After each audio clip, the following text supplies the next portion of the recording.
So thanks, Willem, for organizing this. My name is Jeff Kale. I'm a radiation oncologist. And unlike Willem and having to know all those different drug names and all those different receptors, radiation for me is cancer, bad, I'm going to blast it with radiation. And so I'm the privileged breast tumor team lead, and this is, I'm hopeful that this event will be kind of replicated in the future in other cities.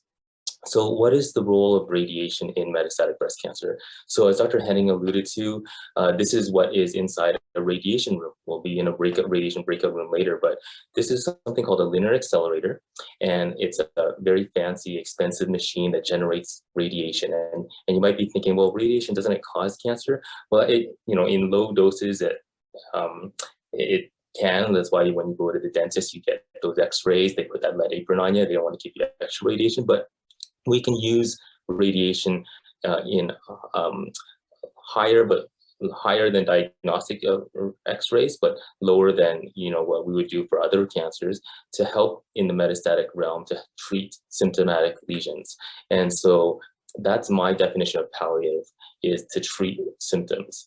And as Dr. Nixon had mentioned, the cancer can typically spread to the bone and sometimes the brain, and that's where for palliation, we can give some radiation to help relieve symptoms. And it can help relieve pain in up to 2/3 of cases, and in up to 1/3 of cases, it can generate a complete response. That's my one slide, and I'll get it, and I'll hand it over to Dr. Logie to talk about some more fancy radiation. Thanks, Jeff. One thing to note too, when Dr. Henning talks about chemotherapy, we look at sort of targets cellularly. For radiation therapy, we're looking at targets anatomically. So when we're considering delivering radiation, it's not going everywhere in the body, it's going to specific areas. And so there's different ways to treat metastatic breast cancer with radiation depending on the paradigm of presentation. So we've highlighted this phenomenon of oligometastatic disease here. Oligo is a reference to 5 or less lesions. And for all intensive purposes, this has really been kind of the cut point, because it's difficult to radiate many areas in the body without causing a lot of toxicity. So 5 or less has been our paradigm for oligometastatic disease. There's also a definition of oligoprogression. So you may have a woman who's diagnosed, or man who's diagnosed with metastatic breast cancer. They're on systemic therapy, they're responding well to it, but there may be sites, 1 or 2 sites that are progressing. So the role of radiation in metastatic disease comes in for symptoms, but it also may have a role for oligometastatic or oligoprogression. And the role is to provide local control at specific sites. The ultimate goal in some cases may be to try to extend survival, but the other goal may be to try to prevent switching from systemic therapies. It can be very difficult on the body to go from one therapy to another, especially when one may be working well in certain areas, but not as well in some areas. So we do have some roles to play with that. So the palliative doses are considered to be a low dose with the intention to improve pain, and they are effective, and the toxicity of them is low.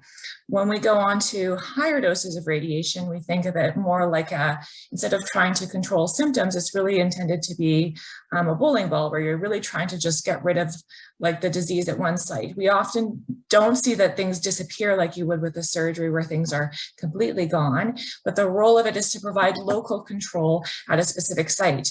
And we do quote rates of around 80% of local control to a specific lesion with radiation treatment when we're using stereotactic doses.